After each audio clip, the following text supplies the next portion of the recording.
নমস্কার, কেমন আছেন আপনারা? আশা করছি আপনারা প্রত্যেকে খুব ভালো আছেন। মমতার ঠিকানায় আরও একটি নতুন ব্লগে আপনাদের প্রত্যেককে জানাই স্বাগত।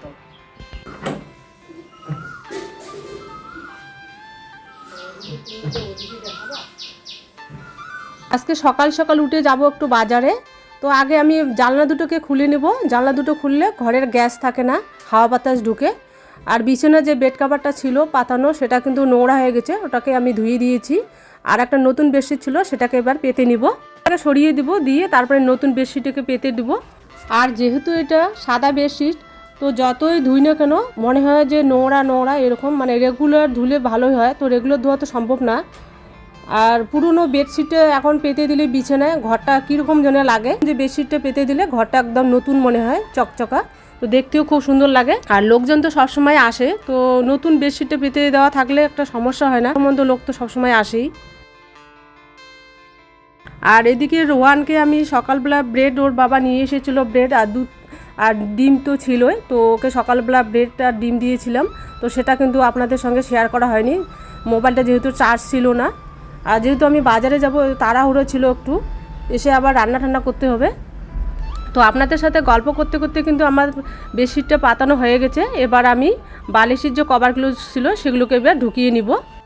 যেহেতু আমাদের সবজি ছিলই আগের, তো সবজি কিন্তু নেইনি। আর বাজারে যাচ্ছি যখন, যদি আমি লোকাল মাছ ভালো পাই তাহলে লোকাল মাছই নিব, আর যদি ভালো লোকাল মাছ পাই না তাহলে চালানি মাছটাই নিতে হবে। তো আমি বাজারে যাচ্ছি, দেখি কি পাই। আর ওদিকে আমাদের কারেন্টের বিলটাও দিতে হবে। প্রথম মাসের বিলটা কিন্তু আমি আগেই দিয়েছিলাম, এপ্রিল মাসে, এটা হচ্ছে মে মাসের প্রথম সপ্তাহে দিতে হয়। যেহেতু বিলটা আমাদের অনেকটা বেশি এসেছিলো, তো সংসারে তো অনেক খরচপাতি থাকে, এর জন্য কিন্তু এবার আমরা মাসেরটা মাসে দিচ্ছি, মানে 3 মাসে পর করে মাসে মাসে দেওয়া যায়। আর আগে কিন্তু আমরা 3 মাসের বিল 1 মাসেই দিতাম, যে আর এইবার যেহেতু বিলটা অনেকটাই বেশি এসেছে, তো এর জন্য আমি মাসেরটা মাসে দিচ্ছি। আর যেহেতু এখন নতুন নিয়ম বেরোচ্ছে, মানে আগের থেকে ছিল, সেটা আমি জানতাম না। আর এদিকে এমন করে গুছিয়ে আমি সকাল সকাল বাজারে যাব।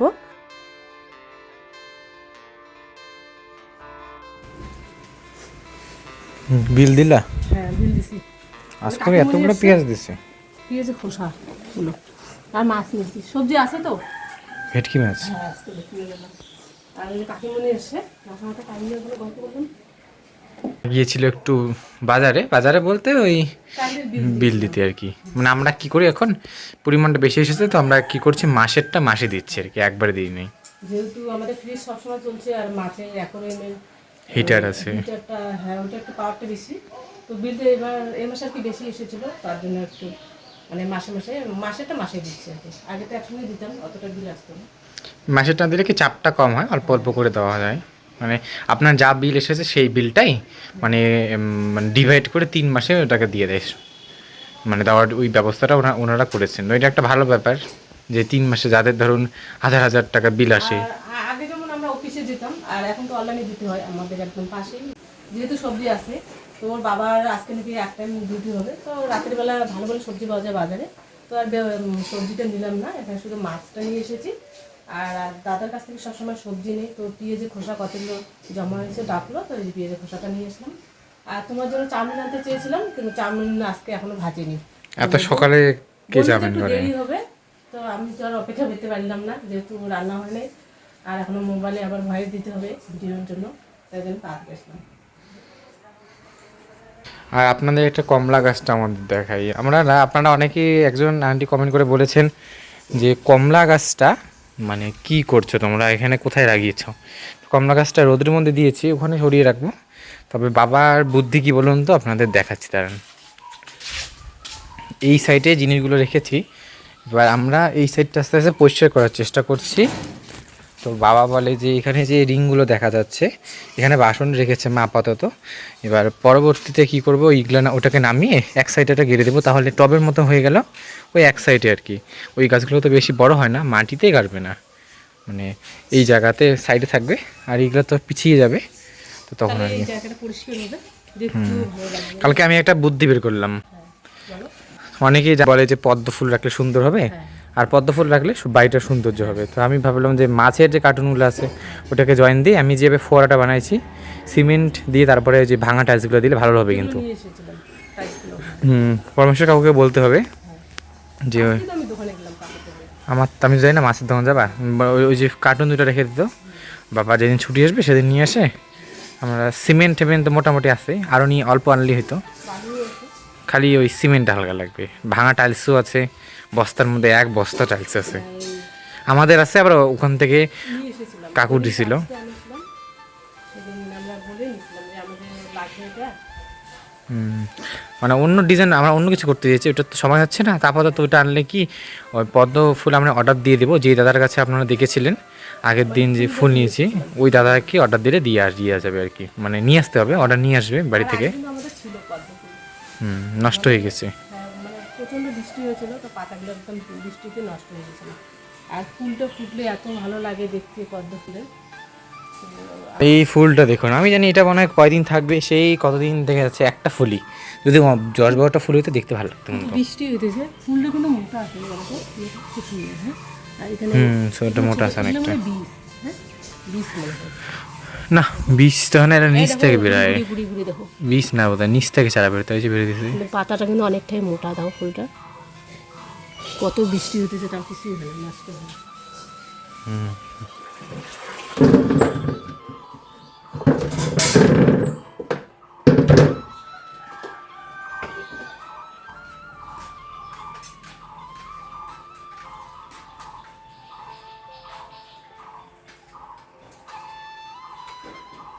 আর আমি যেহেতু বাজার থেকে তাড়াতাড়ি চলে এসেছি, যেহেতু সময় ছিল হাতে অনেকটাই, তারপরে আমি বললাম যে না, যেহেতু আমাদের বারান্দায় কালকে আমি ফুল গাছে সন্ধ্যাবেলায় গাছে জল দিয়েছিলাম, তো জলটা বারান্দায় একটু একটু ছিটকে ছিটকে পড়েছিল, আর মাঝে মাঝে একটু কাদা কাদাও ভাব হয়েছিল। তো কালকে নাহলে আমি কিন্তু এক জায়গায় মানে এক সাইডে আমি পড়ে যেতাম, তো ওই জায়গাটায় জল ছিল জমে একটু। তারপরে আমি যে ভাবলাম যেহেতু সময় আছে, তো এটাকে আগে পরিষ্কার করে নেই, পরিষ্কার করে নেওয়াই ভালো, যেহেতু টাইলস সাদা চোখে পড়ে বেশি নোংরা হলে। আর রোহানের বাবা যেহেতু 2টার সময় বাড়িতে আসে, তো সময় যেহেতু অনেকটাই আছে, এখন 8-9টার মতো বাজে, তো সময় যেহেতু অনেকটাই আছে হাতে, তো আগে বারান্দাটাকে পরিষ্কার করে নেই ঝাঁট দিয়ে, তারপরে এটাকে আমি ভালোভাবে মপ দিয়ে ভালোভাবে মুছে নেব। আর পরিষ্কার করলে নিজেকেও ভালো লাগে, জায়গাটা দেখতে বেশ খুব সুন্দর লাগে। আর যেহেতু সাদা রং, একটুখানিতে কিন্তু নোংরা দেখা যায়, মানে দূর থেকে বোঝা যায় যে ওই জায়গাটা নোংরা হয়েছে। আর যে জায়গাটায় কাদা বা জল যে কোনো পড়ে থাকে 2-3 দিন, সেই জায়গাটা কিন্তু স্পট হয়। তো এটাকে সাথে সাথে না মুছলে কিন্তু একদম জায়গাটা একদম দাগ হয়ে যায়। তো এর জন্য কিন্তু আমি রেগুলার চেষ্টা করি ওটাকে পরিষ্কার করা, যতই কাজ থাক না কেন। বিশেষ করে আমাদের বারান্দা মানে টাইলসটাকে আমি রেগুলারই চেষ্টা করি পরিষ্কার করার জন্য। আর আমাদের ওখানে সিঁড়ির ওখানে ওখানে তো একটা গাছ ঝুলে রেখেছে রোহান, তো সেটাকে কিন্তু রেগুলার জল দিতে হয়। তো ওটা জল দিতে দিতে নিচের জায়গাটা জল জমে যায়, সব সময় তো জলটা পরিষ্কার করা সম্ভব না, তো 2 টাইম করে জল দিতে হয়। তো ওখানে না জল পড়ে একদম স্পট হয়ে গেছে, ওই জায়গাটা একদম লাল লাল ভাব হয়ে গেছে। তো এর জন্য চেষ্টা করি বারান্দা যাতে জল জমে না থাকে, পরিষ্কার রাখার চেষ্টা করি রেগুলারে। আর আপনাদের মধ্যে এক আন্টি আমাদের কালকে কমেন্ট করেছেন যে ওই প্রজাপতিটা যে তুমি দেখালে ভিডিওর শুরুতে, ও স্টার্টিংয়ে দেখবেন ওই ওই যে গাছগুলো অনেকটা পাতাবাহার টাইপের, ওই গাছগুলোকে আমরা কি করে লাগিয়েছি। আসলে ওই গাছগুলো কিন্তু এরকম না, মানে আপনারা যে দেখছেন পার্কিং টাইপের গাছগুলো, এই গাছগুলো এরকম শেপের তৈরি হয় না। এরকম গাছগুলো আর কি, এটাকে আমরা জোর জবরদস্তিমূলক বলা যেতে পারে যেটাকে বানিয়েছি। এটা হচ্ছে গোল শেপ, যে বাকি গাছগুলো ওই টেবিল কামিনী গাছগুলোর মতনই এই গাছগুলো হয়। এবার কি করেছি, আমি পার্কে দেখেছিলাম, আমাদের মাথাভাঙায় তো এখানে পার্ক আছে, ওখানে বেশ সুন্দর গাছগুলো অনেকটা এই টাইপেরই, তবে এই গাছগুলো কিন্তু আলাদা। এবার আমি ভাবলাম যে এটাকে এভাবে করে বানা যেতে পারে, তবে এটাকে কোনো একটা গার্ড সিস্টেম করতে হবে। তো আমাদের বাড়িতে অনেক সুপারি গাছ ছিল, এখন নেই। তো সুপারি গাছে প্রচণ্ড পরিমাণে হচ্ছে শক্ত শক্ত পোক্ত বলতে পারেন যে ডাল পাওয়া যায় ওই গাছগুলো মানে কেটে। তো বাবা কী করেছে, ওখান থেকে গাছগুলোর চারপাশে এমন একটা গার্ড দিয়ে দিয়েছে,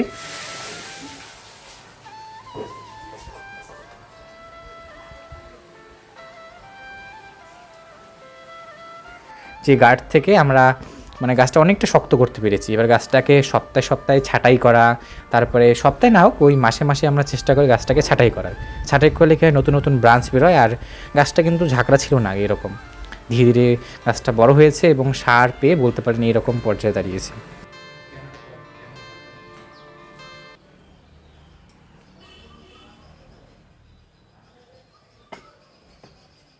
মানে আপনারা চাইলে যে কোনো গাছকে যেরকম শেপে তৈরি করতে পারেন, তবে কিছুটা মানে একটা ক্রাইটেরিয়া মেনটেন করলেই জিনিসটা সেই পর্যায়ে দাঁড়াবে যেই জিনিসটা আপনি আমাদের যেমন এই গোলাপ গাছগুলো দেখিয়ে বুঝতে পারেন যে গাছগুলো কিন্তু অতটা লম্বা হয় না, আমরা লম্বা করেছি।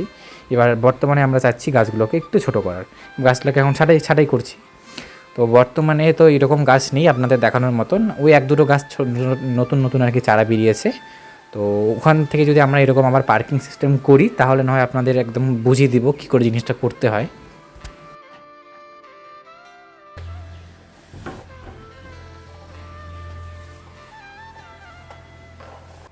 আমি বারান্দার মেঝেটাকে পরিষ্কার করে নিয়েছি, এবার নিচটাকে পরিষ্কার করে নিব। যেহেতু জুতাটা নিচে রাখা হয় ওইটাতে মধ্যে বেশি নোংরা পড়ে, তো ওটাকেও আমি পরিষ্কার করে নিব।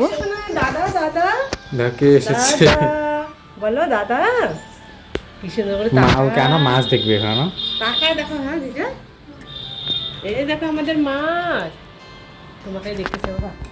তোরা দাদা কোথায়? দাদা হাই করে দাও, দাদাকে হাই। মাছগুলো দেখা দেখবি এখন। এই যে মাছ দেখো আমাদের, দেখো। আর এদিকে আমার ক্যামেরাটা কিন্তু অনেই ছিল, তারপরে এদিকে যে বুনু এসেছিল। ভাই এই বড় না, বড় এই বড় ভাই হবে।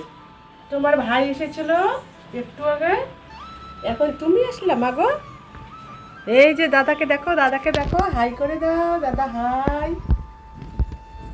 নিজেকে একটু উঠা, বুনুটাকে, কমলা বুনু, কমলা আমাদের কমলা এসে গেছে, কমলা ভাগিনি আমাদের। এখন মাছটাই দেখতেছে বাবা। শোনা হাই করে দাও, একটা হাসি দাও তো। তো কিন্তু সব সময় আসে, তো কোনোদিনও কিন্তু আমরা কিন্তু আপনাদেরকে দেখানো হয় না, মানে সময় পাই না। তো আজকে যেহেতু এসেছিল বাড়িতে। এগুলো মাছ দাম বেশি, এখানে দেওয়া যাবে না, ওগুলো খেয়ে ফেলবে বাবা। না খাবে না, দাম বেশি, ওগুলা নাই এখানে, এইরকমই মোটা মোটা। ওগুলো কুচবিহারে পাওয়া যাবে। বদ্দিদের বাড়ি গেছে যখন যাবে দাদা, বদ্দির বাড়িতে তখন বলবে। মাছে দেখে মাছ দেখতেছে, তোকে তাকায় না, তাহলে কি দাদাকে দেখে।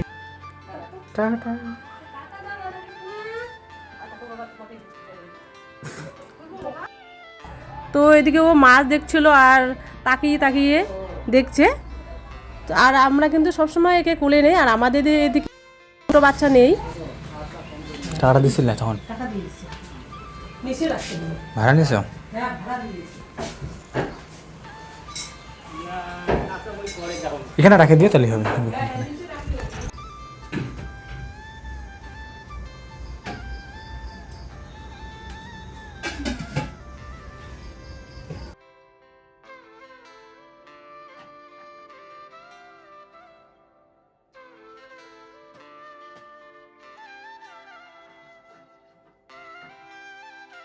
আর এদিকে যেহেতু বাজার থেকে দুধটা নিয়ে এসেছিল ওই ভাইটা, তো আমি দুধটাকে আগে গরম করে নেব, আর দুধটা আবার গরম না করলে দুধটা নষ্ট হয়ে যাবে। তো এদিকে আমি দুধটা গরম করে নিচ্ছি, আর এদিকে আমি ভাত বসিয়ে দিচ্ছি রাতের বেলার জন্য। তো ভাত বসিয়ে দেবো একদম বড় হাঁড়ির মধ্যে, যেহেতু আমি ওখানে একটা টিফিন বাটির মধ্যে ডিমটাকে গলে ওখানে একসঙ্গে দিয়ে দিব। আর প্লাস্টিকের মধ্যে যেহেতু দেওয়া যায় না, তো এখন তো প্লাস্টিকের মধ্যে দিব না। আর রাতের বেলায় আমাদের ছোটো হাঁড়িতে হয়ে যায়, তো বড় হাঁড়িতে কেন দিচ্ছি, যেহেতু টিফিন বাটিটা দেবো, তো ওটা ওই হাঁড়িটা তো একটু তুলনায় ছোট, তো এটার মধ্যে দিয়ে দেবো। আর ডিমটা সিদ্ধ হতে একটু সময় লাগবে, তো এই জন্য এটা এখানে দিয়ে দেবো। তো এর জন্য কিন্তু বড় হাঁড়ির মধ্যে দিলাম ভাতটাকে।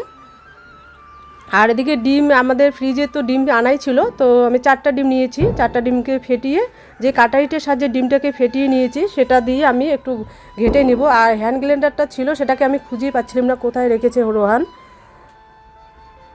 আর দুধটা হয়তো আমরা রেগুলারে পাবো, আর দুধটা এত ভালো, আর দুধ থেকে কিন্তু অনেক কিছু রেসিপি তৈরি হয়, তো সেটা আপনাদেরকে আস্তে আস্তে আমি বানিয়ে দেখাবো।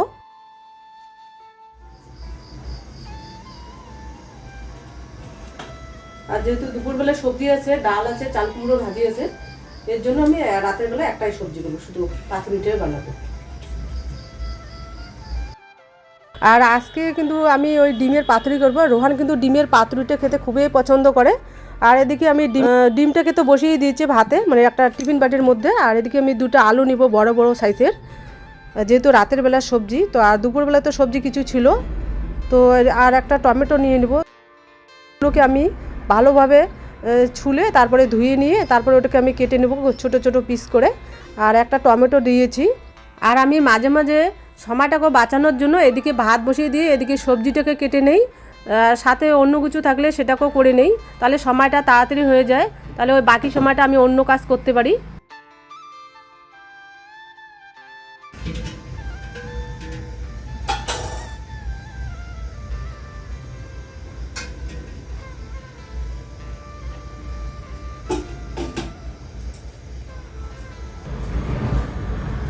আর আমি কিন্তু দুধটা জাল করার পরে পরে কিন্তু আমি ঢেকে রাখি না, নাহলে কিন্তু দুধটা একটা খারাপ মানে একটা গন্ধ বের হয়। আমি দুধটাকে একটু ঠান্ডা করে তারপরে দুধটাকে ঢেকে রাখি।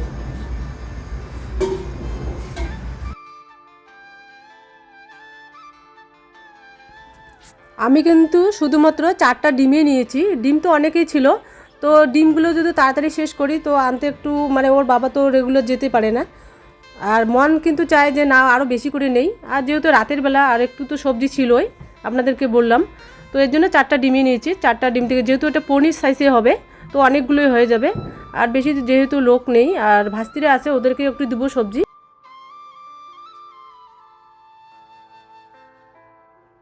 আর এদিকে কথা বলতে বলতে আপনাদের সাথে এদিকে কিন্তু আমি আলুটাকে ছুলে নিয়েছি, আর এদিকে পেঁয়াজ কাটবো, টমেটো, লঙ্কা মানে যা কিছু লাগে এগুলো এদিকে আমি ভাতটা হওয়ার সাথে সাথে আমি এগুলোকে সবগুলোকে কেটে নেব।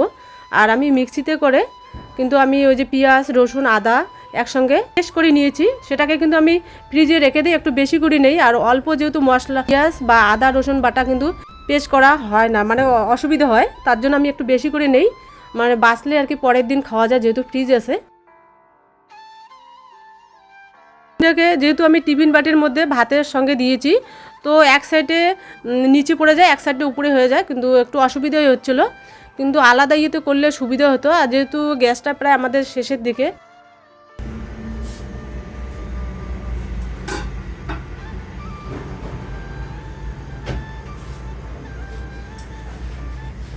কার্টুন নিয়ে আসিয়া পাক করে দিয়ে আমাদের ভাঁটা যেগুলো লাগে দিয়া সাইড পাশে দিক দিয়ে লাগে দিই থার্মোকল মনে না পদ্ধতি ছোটতে ইটও লাগলো না, বালু আছে সিমেন্টও, মানে উঠানের এক সাইডে করতে হবে।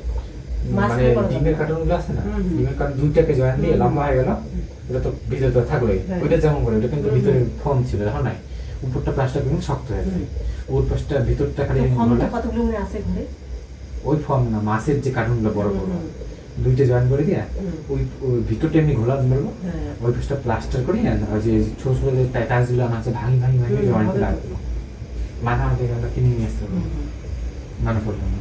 আর ইট দিতে তো অনেক টাকা লাগে, 30 টাকা করে গামলাগুলো তো এইটুকু ছিল, এইটুকু একটু বাটিগুলো না বড় বড় বড় সাইজ অর্ডার দিতে হবে, অর্ডার দিতে হবে। পদ্মের মানে ফুল মানুষ আনে পদ্মের যে কড়ি সহকারে যে থাকে না ওটা তো আনে না পারে আনে ওই যে কাঁকরোলের যে মিষ্টি থাকে না ওইরকম পদ্ম পাওয়া যায় মিষ্টি। আর 45 দিন না হলে যেহেতু গ্যাসটা পাবো না, এর জন্য ওই ডিমটাকে আমি ভাতের মধ্যে দিয়েছি। আর আপনাদের মধ্যে যেহেতু সবাই বলেন যে না প্লাস্টিকের মধ্যে ডিমটা দেওয়া যায় না, ভাতটা আমার হয়ে গেছে, এবার ভাতটাকে নামিয়ে নেব।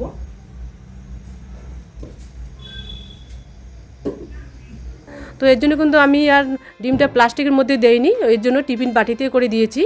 আপনাদের সাথে কথা বলতে বলতে আমার কিন্তু ভাতটা হয়ে গেছে, এবার ভাতটাকে নামিয়ে নিব।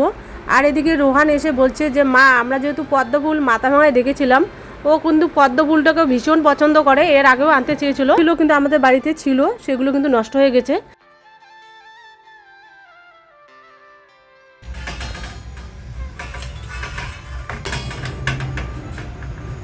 আর এবার ট্রাই করছি টিফিন বাড়িতে, এতদিন কিন্তু প্লাস্টিকের মধ্যেই দিয়েছিলাম, যেহেতু দেওয়া যায় না তো এখন তো আর দিব না, তখন আপনাদেরকে দেখাতে পারিনি যেহেতু আমাদের তখন মানে আমরা তখন ভিডিও জগতে আসিনি। আর এদিকে রোহান আমাকে রোহান এদিকে কেটে দিচ্ছে, আর ডিমটা কিন্তু এক পাশে এক সাইডে উঁচু হয়ে গেছে এক সাইডটা নিচে হয়ে গেছে, যেহেতু টিফিন বাটির মধ্যে দিয়েছিলাম মানে ভাতের মধ্যে, আলাদা জায়গায় দিলে হয়তো এরকম হতো না।